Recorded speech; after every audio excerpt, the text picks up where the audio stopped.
दोस्तों, हमारे देश में कम ही ऐसे लोग हैं जो सहवास यानी कि संभोग के विषय में खुलकर बातें करते हैं। लेकिन क्या आपने कभी सोचा है कि यदि हिंदू धर्म सहवास का विरोधी होता तो क्या हिंदू धर्म के मूल सिद्धांत धर्म, अर्थ, काम और मोक्ष में काम को शामिल किया जाता? सोचिए, क्या खजुराहो के मंदिर बनते या फिर आचार्य वात्स्यायन कामसूत्र जैसे ग्रंथों की रचना करते? अगर नहीं तो आज हम क्यों सहवास यानी कि संभोग जैसे महत्वपूर्ण विषय पर बात करने से डरते हैं? क्योंकि हिंदू प्राचीन नियमों के अनुसार सहवास से वंश वृद्धि, मैत्री लाभ, साहचर्य सुख, मानसिक रूप से परिपक्वता, दीर्घायु, शारीरिक और मानसिक स्वास्थ्य सुख की प्राप्ति हासिल की जा सकती है। आज की युवा पीढ़ी सिर्फ आनंद के लिए एक दूसरे के साथ संबंध स्थापित करते हैं, जबकि वो ये नहीं जानते कि पति और पत्नी के बीच सहवास रिश्तों को मजबूत बनाए रखने का एक आधार होता है, बशर्ते कि उसमें प्रेम हो, काम वासना नहीं। इसलिए ये जरूरी होता है कि आज की युवा पीढ़ी को सहवास के प्राचीन नियमों के बारे में जानना चाहिए, ताकि उनके रिश्ते आपस में अधिक मजबूत हो सके और उन्हें एक संस्कारवान संतान की प्राप्ति हो सके। तो मित्रों, आइए मिलकर जानते हैं कि हिंदू धर्म शास्त्रों में सहवास के वे कौन से नियम हैं जिन्हें जानकर लाभ उठाया जा सकता है और दाम्पत्य सुख को और अधिक बढ़ाया जा सकता है। पहला नियम यह है कि हिंदू धर्म शास्त्रों के अनुसार मनुष्य के शरीर में व्यान, समान, अपान, उदान और प्राण नाम के 5 प्रकार की वायु रहती है। इन पांचों में से एक अपान वायु ही मल, मूत्र, शुक्र, गर्भ और आतर्व को बाहर निकालने का कार्य करती है। इसमें से शुक्र को ही वीर्य भी कहा जाता है, यानी यह वायु संभोग से संबंध रखती है। शास्त्रों के अनुसार जब इस वायु की गति में फर्क आता है या किसी भी प्रकार से दूषित हो जाती है तो मूत्राशय और गुद्दा संबंधी रोग उत्पन्न होते हैं, जिस वजह से संभोग की शक्ति पर भी असर पड़ता है। अपान वायु ही स्त्रियों में माहवारी, प्रजनन और यहाँ तक कि संभोग को भी नियंत्रण करने का कार्य करती है।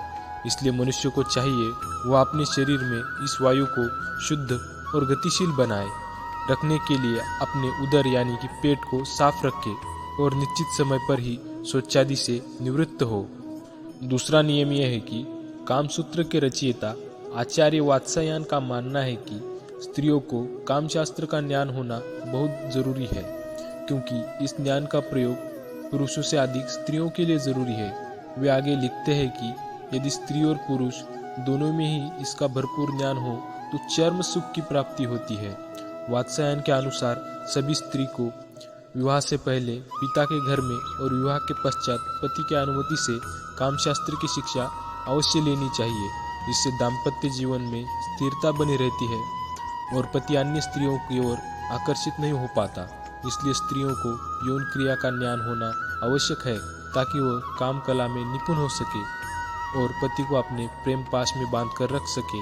साथ ही आचार्य वात्स्यायन बताते हैं कि स्त्रियों को अपने किसी विश्वसनीय दाई, विवाहिता सखी, हम उम्र मौसी या बड़ी बहन, ननद या भाभी जिसे संभोग का आनंद प्राप्त हो चुका हो आदि से बिना किसी लज्जा के सहवास की शिक्षा लेनी चाहिए। तीसरा नियम यह है कि हिंदू शास्त्रों के अनुसार पति पत्नी को अमावस्या, पूर्णिमा, चतुर्थी, अष्टमी, रविवार, संक्रांति, संधि काल, श्राद्ध पक्ष, नवरात्रि, श्रावण मास और ऋतुकाल आदि में किसी भी रूप में शारीरिक संबंध स्थापित नहीं करने चाहिए।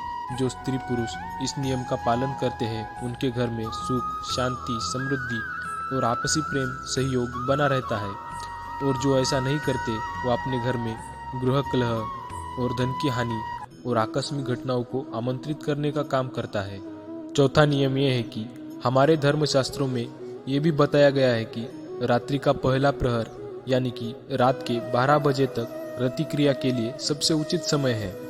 इस प्रहर में की गई रति क्रिया के फलस्वरूप धार्मिक, सात्विक, अनुशासित, संस्कारवान, माता पिता से प्रेम रखने वाली, धर्म का कार्य करने वाली, यशस्वी एवं आज्ञाकारी संतानों की प्राप्ति होती है। भगवान शिव के आशीर्वाद से ऐसी संतानों की आयु लंबी एवं भाग्य प्रबल होता है। और जो स्त्री पुरुष प्रथम प्रहर के बाद रतिक्रिया करते हैं उसे उत्पन्न होने वाली संतानों में राक्षसों के समान गुण आने की प्रबल आशंका होती है, क्योंकि प्रथम प्रहर के बाद राक्षसगण पृथ्वी लोक के भ्रमण पर निकलते हैं। इसके अलावा पहले प्रहर के बाद प्रतिक्रिया इसलिए भी अशुभकारी है क्योंकि ऐसा करने से शरीर को कई रोग भी घेर लेते हैं। पांचवा नियम यह है कि हिंदू प्राचीन ग्रंथ आयुर्वेद के अनुसार किसी भी पुरुष को स्त्री के मासिक धर्म के दौरान अथवा किसी रोग संक्रमण होने पर उसके साथ संबंध नहीं बनाना चाहिए। यदि वो खुद को संक्रमण या जीवाणु से बचाना चाहता है तो सहवास के पहले और बाद में कुछ स्वच्छता नियमों का पालन करना चाहिए। जननांगों पर किसी भी तरह का घाव या दाने हो तो सहवास न करे। सहवास से पहले शौचादि से निवृत्त हो ले। सहवास के बाद जननांगों को अच्छे से साफ करे या स्नान करे। छठा नियम यह है कि यदि आपकी पत्नी या पति की सहवास करने की इच्छा नहीं है या किसी दिन व्यवहार मित्रवत नहीं है, मन उदास या खिन्न है, तो ऐसी स्थिति में सहवास नहीं करना चाहिए। इसके अलावा यदि मन में या घर में किसी भी प्रकार का शोक हो तब भी संभोग नहीं करना चाहिए, अर्थात पति पत्नी की मनस्थिति अच्छी हो तभी सहवास करना चाहिए। सातवां नियम यह है कि इन सब के अलावा हिंदू धर्मशास्त्रों में ये भी बताया गया है कि पवित्र माने जाने वाले वृक्षों के नीचे, सार्वजनिक स्थानों, चौराहों, उद्यान, शमशान घाट, वध स्थल, औषधालय, मंदिर, ब्राह्मण गुरु और अध्यापक के निवास स्थान में संभोग नहीं करना चाहिए। यदि कोई व्यक्ति ऐसा करता है तो शास्त्रानुसार उसको इसका बुरा परिणाम भुगतना पड़ता है। आठवां नियम यह है कि हिंदू धर्मशास्त्र में इस बात का भी उल्लेख मिलता है कि किसी भी स्त्री पुरुष को किसके साथ सहवास नहीं करना चाहिए। दुष्चरित्र, अशिष्ट व्यवहार करने वाली तथा अकुलीन पर स्त्री या पर पुरुष के साथ सहवास नहीं करना चाहिए, अर्थात व्यक्ति को अपनी पत्नी या स्त्री को अपने पति के साथ ही सहवास करना चाहिए। नियम विरुद्ध जो ऐसा कार्य करता है वह बाद में जीवन के हर मोड़ पर पछताता है, क्योंकि उसके अनैतिक कृत्य को देखने वाला ऊपर बैठा हुआ है। नौवां नियम यह है कि हिंदू धर्मशास्त्रों में यह भी बताया गया है कि किसी भी पुरुष को अपनी पत्नी के साथ गर्भकाल के दौरान सहवास नहीं करना चाहिए। गर्भकाल में संभोगरत होते हैं तो भावी संतान के अपंग और रोगी पैदा होने का खतरा बना रहता है। हालांकि कुछ शास्त्रों के अनुसार 2 या 3 माह तक सहवास किए जाने का उल्लेख मिलता है, लेकिन गर्भ ठहरने के बाद सहवास ना ही किया जाए तो ही उचित है।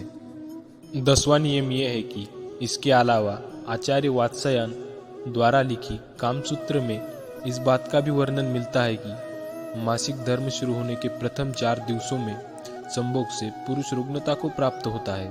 5वीं रात्रि में संभोग से कन्या, 6ठी रात्रि में पुत्र, 7वीं रात्रि में बंध्या पुत्री, 8वीं रात्रि के संभोग से ऐश्वर्यशाली पुत्र, 9वीं रात्रि में ऐश्वर्यशालिनी पुत्री, 10वीं रात्रि के संभोग से अतिश्रेष्ठ पुत्र, 11वीं रात्रि के संभोग से सुंदर पर संदिग्ध आचरण वाली कन्या, 12वीं रात्रि से श्रेष्ठ और गुणवान पुत्र, 13वीं रात्रि में चिंतावर्धक कन्या एवं 14वीं रात्रि के संभोग से सद्गुणी और बलवान पुत्र की प्राप्ति होती है।